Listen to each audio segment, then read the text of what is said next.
India TV9 news Maharashtra. कारवाई केली पाहिजे, निलंबन केलं पाहिजे आणि त्यांच्यावर खटले चालवले पाहिजे. छगन भुजबळ 22 महिने तुरुंगात होते, निर्दोष सुटले. ज्याने हे कृत्य केलं त्या ईडी अधिकाऱ्यांवर सगळ्यात आधी किरीट सोमय्यावर कारवाई व्हायला पाहिजे. तुमच्यावरती जेव्हा आरोप झाले, अर्थात कोर्टानं सोडलं, तेव्हा तुम्ही कसे तडफडत तळमळत कोर्टात गेलात? मग दुसऱ्यांना इज्जत आणि अब्रू नाही का? छगन भुजबळ यांच्या बाबतीत सुद्धा ते निर्दोष सुटलेले आहेत. मग ते ईडीचे अधिकारी, त्यांच्यावर काय कारवाई झाली? खोटे पुरावे आणि खोटे गुन्हे दाखल केल्याबद्दल ज्याने आरोप केले ते भाजपचे जे लोक आहेत, किरीट सोमय्यांसारखे, त्यांच्यावरती काय कारवाई झाली? आमच्यावरती आरोप करणाऱ्यांची काय कारवाई झाली? त्याचप्रमाणे केजरीवाल यांच्यावर प्रधानमंत्री मोदी आणि शहाने आरोप केले आणि त्यांच्या दबावाखाली CBIनं कारवाई केली. त्याच्यामुळे एकतर नरेंद्र मोदी आणि अमित शहाने माफी मागायला पाहिजे. नरेंद्र मोदी आणि अमित शहाने केजरीवालची माफी मागायला पाहिजे आणि ज्या अधिकाऱ्याने दबावाखाली येऊन हे कृत्य केलं त्यांना निलंबन करून त्यांच्यावरती खटला दाखल केला पाहिजे. साहेब, तसंच प्रकरण आहे शिखर बँक घोटाळ्याचे. अजित पवार आणि सुनेत्रा पवार यांच्यावर आरोप होते आणि आता न्यायालयात क्लोजर रिपोर्ट फाईल केला. बघा, क्लोजर रिपोर्ट हा करावाच लागेल, कारण त्या आता डेप्युटी CM झालेले आहेत आणि हे सगळे भ्रष्टाचारासंदर्भातले क्लोजर रिपोर्ट व्हावे म्हणून अजित पवारांसह 40 लोक हे भाजपच्या वळचणीला गेले. पण अजित पवार असताना क्लोजर रिपोर्ट झाला नाही, लक्षात घ्या. अजित पवार साहेब असताना जरंडेसह साखर कारखान्याचा विषय बंद झाला नाही. तो दिल्लीला फाईल गेली की हा रिपोर्ट क्लोज करूया. अमित शहानी त्याच्यावरती नव्यानं चौकशी करा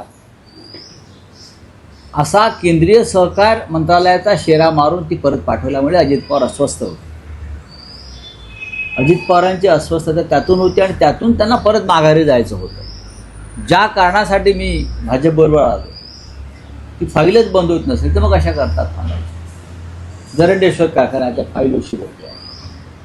शिखर घोटाळ्यासंदर्भात क्लोजर रिपोर्टची कारवाई सुरू होती, पण काही लोकांनी त्याच्यावरती आक्षेप घेतला, अण्णा हजारे वगैरे लोकांनी, त्यामुळे ती थांबली होती. आता ती मला वाटतं अण्णा हजारे यांना न जुमानता हा क्लोजर रिपोर्ट आलेला आहे. साहेब, आज अजित पवार यांच्या अपघाती मृत्यूला 1 महिना पूर्ण झाला आहे. DGCAने सांगितलं होतं किंवा नागरी उड्डयन विमान मंत्र्यांनी सांगितलं होतं की 1 महिन्यात अहवाल सादर केला जाईल. अजूनही अहवाल नाही आहे आणि एकीकडे रोहित पवार हे सर्व नेत्यांना भेटून या प्रकरणाची सखोल चौकशी. VSR कंपनी ही यातली आरोपी क्रमांक 1 आहे आणि सह आरोपी DGCA. या दोघांच्या संगनमतानं किंवा या दोघांची जी हातमिळवणी आहे गुन्हेगारी स्वरूपाच्या कृत्यांमध्ये, DGCA आणि VSR कंपनी, त्या हातमिळवणीतून अजित पवार यांचा मृत्यू ओढवलेला आहे आणि म्हणून त्याची चौकशी होत नाही.